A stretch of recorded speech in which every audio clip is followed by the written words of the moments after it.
Hello, beautiful people. My name is Yola, and this is season 2 of my podcast, Yola Talks a Lot. In these episodes that I have, my goal is to teach you lessons that I have personally learned in my life and I have overcome over time. For those who are new and those who don't know me, my name is Yola. I am a teacher, speaker, and a content creator. If you'd like to keep in contact with me, all my social media is at Naturally Yola. So welcome to Naturally Yola TV, which is airing on YouTube. Today's message is you are accountable. You are accountable. Somewhere between the ages of 18 and 23, I had to adapt a new mindset where I had to accept responsibility for my life, for the consequences, for the outcomes, for the results, and take accountability for everything that is me. No longer could I be naive in blaming circumstances around me or people around me, whether it was family, because they were older than me and I felt like they were leading me. So when something went astray, it's their fault, right? Well, it can both be right and wrong. It may be right that I took their advice and things didn't turn out as I thought they would. But I had to take accountability in understanding the fact that it was my choice to follow in their lead to begin with. So is it really their fault or is it mine? I feel like what a lot of people struggle with in today's society is taking the blame and taking the fault, regardless of if it's entirely on them. Because for some reason, it's deemed bad or negative for you to be wrong or at fault, for you to say, this is on me. This is on me. I could have been better, and I wasn't better, and now I accept all that has happened, and I'm going to work in order to change what is happening for myself.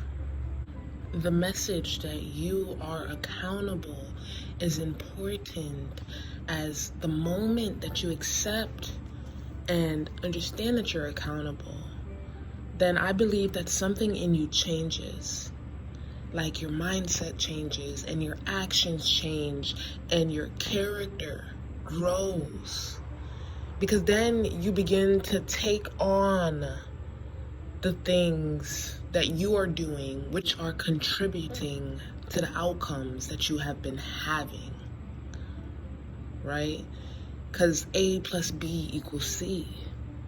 So if you haven't been able to achieve something in your life, or you haven't been able to experience something that you've always wanted to experience, by understanding that you are accountable for that, then you are able to work backwards, right? Because you're like, okay, I'm in this situation. These are the results that I'm having. Why am I having these results? And then you can go back and you're like, okay, well, here in my schedule, the reason that I'm not able to produce as much as I would like, or I'm not able to reach this target at this moment, is because I don't wake up early enough. That can be one of the things that are hindering you. And in you being honest with yourself and accepting accountability, then you can make the change in order for you to experience something new, in order for you to grow into who it is that you actually want to be. I'm not sure who's listening, but honey, accountability is attractive. It's in, and it'll always be in. Because no one wants to deal with your lack of awareness in yourself. For example, I had met a young lady, and the young lady would constantly experience drama in her life. And as she would experience drama, she would want to vent on the drama that she was experiencing. And as somebody who doesn't enjoy drama, when I heard her situation, I knew that there was more that she wasn't revealing to me, right? Because as somebody who doesn't enjoy drama, I don't have a tolerance for it. So I don't even allow there to be space for it. And I make sure that I mind my actions. That way I don't contribute to the potential of drama coming back to me. And I'm not saying that drama won't still exist, because it will. But what I'm saying is that I'm being more intentional and conscious so that it isn't often present in my own reality, right? So when I saw her and I would talk to her and she would say, I'm not enjoying the drama that is happening in my life, and I don't understand why I'm always in drama and I don't like drama, but she was always the center of it, I could understand that she wasn't taking accountability for her actions, and she wasn't being honest with herself, which is why she continued to be in drama. Like, I could see through her stories that she would tell me, through her actions of her being around me for some time, that she would play a role in the drama that would occur to her. But she wasn't able to see that she was playing that role because she was so busy blaming other people. When she would come and something would go wrong, she would say, drama happened because of them. And then in my head, I would say, well, if you weren't around them, would that drama still happen? And that's the question that I don't think she ever thought to ask herself, is if I don't enjoy drama and people around me are dramatic, how will that all mix together, right? Because if you don't enjoy drama and yet you hang out with dramatic people, drama is bound to find you. You are bound to be wrapped up in the mix, regardless of if you want to or not. She couldn't understand the role that she was playing in her own life in attracting even more drama to herself. Continuing, what I'm saying is that she would do something. She would do her shit, and when the shit would come back to bite her in the ass, or there would be consequences for the actions that she put out in the world, she couldn't face the results of herself. And she thought that running away and blaming people, avoiding, making excuses was the solution. But all that's doing is building a bigger problem. It's building a bigger problem. As a bystander, I had to understand that it was outside of my power to help her. Because in the time when I was looking at her, I was like, I felt like I could help you. I feel like you just need a dose of truth. And maybe if I sit down and I pour into you, then I can help. But before I even tried to help, I would talk to her in a light basis to see how she would take in having a new concept presented to her. And her response was so poor that I understood that I would be wasting my time and my energy in trying to help her. I truly believe that in time, through the lessons that she will go through, she will learn. I would love to help her. I enjoy being a teacher. I enjoy being a speaker. I enjoy enabling people to be better by providing them with new knowledge and new perspectives so that they can gain new results the same way that I have. But there was just so much that she has to unpack before she even reaches the space or a space where she could understand things from my point of view or from a different point of view than the one that she is currently in. My truth on the situation is because she lacked the ability to take accountability for her life and her actions and the ability to be honest with herself. She would bring her problems to me as a friend in hopes that I would be able to solve the problems in her life. And unfortunately, that's not my role in this life. And it takes too much energy for me to try to help someone who isn't helping themselves. Because she would get into drama by morning time, and then she would wake me up out my sleep to tell me about the drama that she got into. The drama was completely avoidable had she continued to sleep in her bed.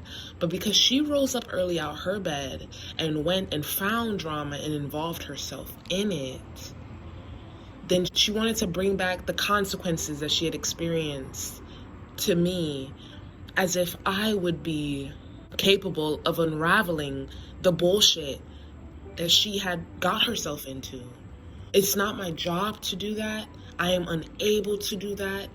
And I felt overwhelmed in such a position because I feel like I'm an adult and you're an adult. And as I'm working on myself, I don't necessarily have the energy to work on you too. So when you get yourself into a situation, I'm unable to get you out of that situation. I'm unable to do that without jeopardizing myself, right? Because now that you got yourself into that situation, if I try to get you out of that situation, all that's gonna happen, because the mindset that you're in, is you're gonna wind up right back in that same situation. I feel like the key to accountability is being honest with yourself and accepting the fact that you are the one who is in control. Regardless of if you have full control, you are still the one with majority control. Because if not you, then who? You have things that you are capable of controlling in your life, such as your actions, your behaviors, the thoughts that you accept, the way that you respond to situations. That is all in your control. Being accountable is an attractive quality, as it shows that you are capable, you are responsible, and you are aware. Not just of yourself, but of your surroundings. Because in order to be accountable, you have to understand the fact that you played a role, and that because there was a cause in terms of the action that you provided, there was an effect. So you have to not only think of how you impact something, but you also have to think of how that something will impact you in the long run. For example, like as time is going, what goes around will come back around. So if you do something at 12 o'clock in the afternoon, then by 6 p.m., you will see the results of those actions. If not that day, then the next day or a few days down the road. Because in time, things will always find their way back to you. So as we participate in life, it is important to understand that all actions warrant a response of some kind. Let me repeat that again. All actions will result in there being a response of some kind, whether good or bad. If you act on something, there will be a reaction. The inability to be accountable is very unattractive because it means that you live in a state of being where your mindset is the victim mindset, which means that you believe that everything is happening to you, that you are not the one to blame, that it's everyone else's fault but you. So you complain about situations that you have brought into yourself, whether it's due to your actions or your behavior. And when someone is used to living with such a mindset, they are unable to think outside of the box that they have created for themselves. Because in a way, when you have a victim mindset, you are limiting yourself. Because when you're the victim, then you are powerless. When you're the victim, you're hoping that somebody will come and save you. And when you're the victim, you're the one always being harmed. But in having that victim mindset, you lack clarity because you're not fully being honest, because you haven't taken in the situation from all angles.